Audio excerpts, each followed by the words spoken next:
Hello everybody, today we are gonna talk about the méthode d'estimation. Et je vais vous expliquer tout ce que Momo il a survolé en un cours pour que vous compreniez vraiment ce qu'on fait en cours et que c'est pas juste des formules de maths qu'on balance partout pour aucune raison. Donc, je vais vous parler des quatre trucs dans ce diapo. Déjà, je vais vous expliquer la différence entre probabilité et vraisemblance. Pour la plupart des gens, c'est quelque chose qui est relativement proche, les deux concepts, mais il y a des différences à prendre en compte. Euh, Puis je vais vous expliquer, je vais vous montrer un exemple dans un cas discret et un exemple dans un cas continu. Et de ce cas continu découlera la loi normale et ce qu'on a fait la dernière fois avec Momo. Et je vais vous expliquer comment on a obtenu du coup la fonction de vraisemblance pour la loi normale. Donc déjà, probabilité et vraisemblance, quelle est la différence? Rappelons certains trucs sur la probabilité.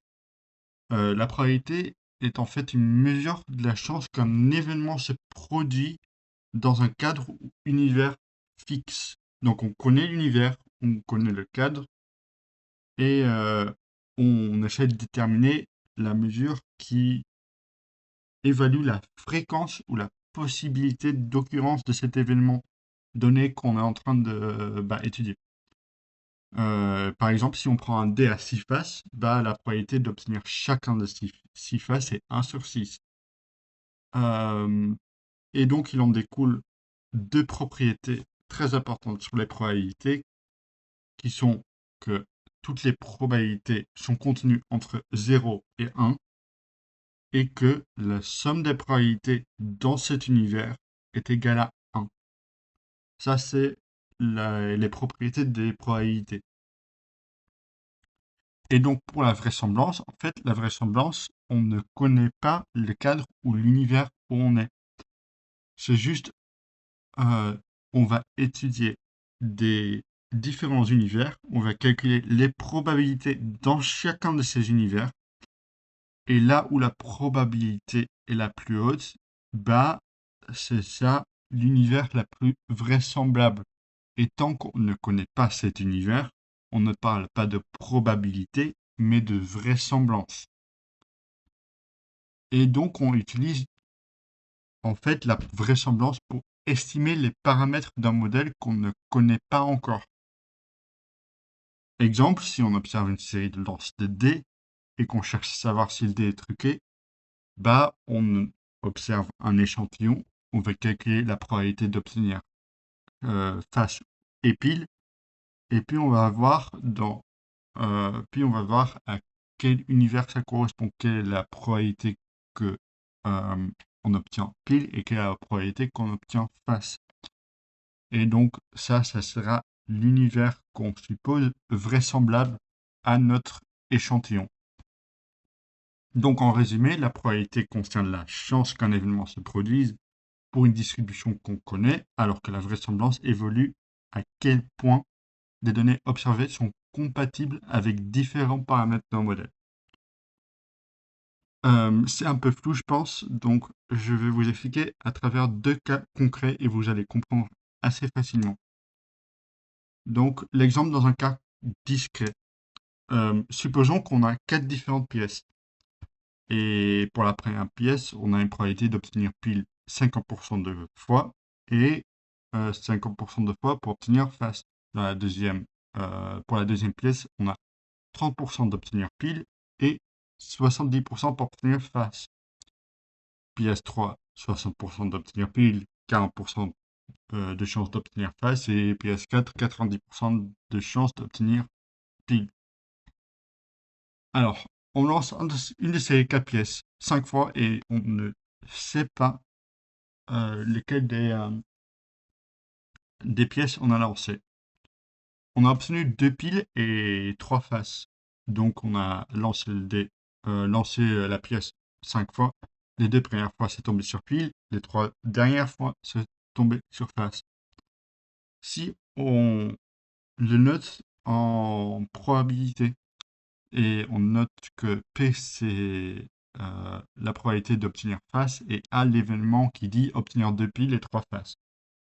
Alors on peut écrire la formule, du coup, la probabilité de I étant chacune des pièces où X, l'événement, est égal à A, bah, c'est égal à P au carré, donc la probabilité d'obtenir pile au carré, parce on l'a observé 2 fois, multiplié par 1 moins P à la puissance 3. Lorsque on le calcule du coup pour chacune de ces pièces, bah, on a la probabilité de obtenir cet événement dans la colonne de droite ici. Et là où la probabilité est la plus haute, c'est pour la pièce 3. Donc 60% d'obtenir pile et 40% de chance d'obtenir face.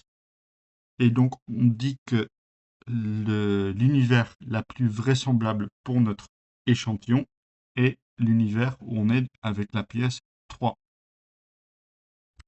Et donc le maximum de la vraisemblance est là où P est égal à 0,6 et la vraisemblance étant égale à 0,03456. Et donc on a trouvé la vraisemblance maximale qui est la probabilité dans le cas où la pièce est la pièce numéro 3. Passons maintenant à un exemple dans un cas continu. Prenons la taille des humains. Euh, Bien sûr qu'en fonction de la nationalité, on ne fait pas la même taille. Comme on le voit ici, ce sont surtout les Allemands qui sont très très grands, alors que les Indiens ne sont pas forcément très grands. Et quand on trace la distribution normale, on obtient ces courbes ici à droite. Et donc là, on voit très clairement que c'est l'Allemagne qui est extrêmement grand. Et on a notamment le Brésil et les États-Unis qui sont assez proches, alors que le Japon et l'Inde, c'est là où il y a les personnes les plus petites. Et donc on a tiré un échantillon d'une distribution, mais on ne sait pas desquels de ces 5 pays on a tiré un échantillon, donc on a pris 10 individus. Euh, Tout ce qu'on sait, c'est qu'on a une moyenne de 172,34 et un écart type de 5,39. Et bon courage à vous de me dire à quelle distribution cet échantillon appartient. Donc, de quel peuple est issu cet échantillon. Quand on le regarde comme ça, moi j'aurais tendance à dire que c'est le Japon. La moyenne est plutôt proche et l'écart type est assez proche aussi. Et vous allez voir que vous êtes dessus parce que c'est pas du tout le Japon. Et donc pour cela, on on calcule ce qu'on appelle du coup la fonction de vraisemblance. En fait, ça ne change pas beaucoup par rapport au cas discret. On va juste calculer la probabilité qu'on obtient la première observation, donc la première personne, puis la deuxième, puis la troisième, quatrième, etc., etc. La probabilité qu'on obtient une certaine mesure pour une loi normale est donnée ici à droite. C'est la formule. Je ne le connaissais pas non plus par cœur, mais c'est la formule pour dire la probabilité qu'une certaine personne appartient euh, à cette distribution dans un certain cas, c'est égal à cette formule-là. Donc, on va itérer sur les différents cas possibles et puis les différentes distributions, donc les différents pays, et on va voir pour laquelle la vraisemblance est la plus haute.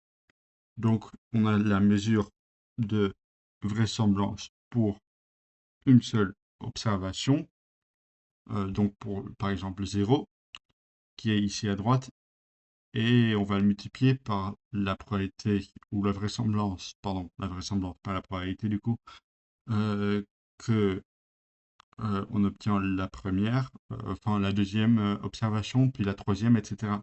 Et donc c'est une multiplication, et c'est comme ça qu'on obtient donc la formule qui est en bas là. C'est juste le produit de toutes ces vraisemblances, toutes les vraisemblances de notre échantillon. Et ça donc pour chaque distribution, pour chaque pays qu'on a. Sauf que c'est pas très beau cette formule, donc on va la manier un peu. Donc euh, on a cette formule-là et justement pour faciliter nos calculs, on va passer au logarithme. Comme ça, il y a des puissances qui vont sauter et ça va nous faciliter le calcul. Donc quand on passe au logarithme, en fait, euh, le produit devient une somme parce que ln de x fois y est égal à ln de x plus y. Donc on peut remplacer le produit par la somme tant qu'on met dedans le logarithme. Et puis après, on peut le manier encore un peu plus parce que euh, justement le produit d'un logarithme est la somme des logarithmes. Donc on a encore un produit ici à l'intérieur et on peut distribuer le logarithme et on obtient donc moins ln de sigma racine de 2pi moins xi moins mu au carré sur 2 sigma au carré. Donc il y a l'exponentielle qui saute parce que le logarithme d'exponentielle de x, ça donne x. Et puis aussi 1 sur quelque chose, c'est en fait x à la puissance moins 1. Et x à la puissance moins 1, le logarithme de ça, c'est moins ln de x. Donc on obtient cette formule en bas là. Et à partir de cette formule en bas qu'on a ici en haut là, maintenant, on peut justement faire la distribution d'une somme. Parce que la somme d'une somme, enfin la somme de deux différents facteurs est en fait la somme du premier facteur plus la somme du deuxième facteur. Donc on obtient ce qu'il y a un peu plus bas. Puis sur la troisième ligne, ce qu'on voit, c'est que le terme de gauche là, donc la somme de moins ln de sigma fois racine de 2pi, en fait, vu que c'est une somme de quelque chose qui ne change jamais, qui est une constante, on peut le mettre à la puissance n. Et c'est ce qu'on fait sur la troisième ligne. Pareil, en fait, le deuxième terme, on multiplie xi moins mu par 1 sur 2 sigma carré. Et donc, ça donne la formule sur la troisième ligne. Puis, comme je vous ai dit, le logarithme de quelque chose à la puissance n est n fois le logarithme de cette quelque chose. Donc, on obtient la dernière ligne que vous voyez tout en bas. Et donc maintenant qu'on a manié cette formule, on peut facilement calculer la vraisemblance pour chacune des distributions. Donc on a la formule qui est au milieu là. Et pour chaque distribution, donc pour chaque moyenne et écart type, on va observer la probabilité qu'on obtient donc notre échantillon à droite là. Et du coup, on va le calculer et on obtient le data frame que vous voyez ici en bas à droite. Et quand vous regardez ça, la vraisemblance maximale, c'est pour les États-Unis. Et donc, on a trouvé la distribution la plus vraisemblable pour notre échantillon. Et c'est bien les États-Unis et pas le Japon. Donc voilà ce qui est méthode d'estimation. J'espère que vous avez compris quelque chose de ce qu'on fait. Avec Momo, on prend en considération en fait les cas où on a toutes les distributions possibles et c'est pour ça qu'il n'y a plus de chiffres. Donc voilà, bon week-end à vous les jeunes. Tchuss.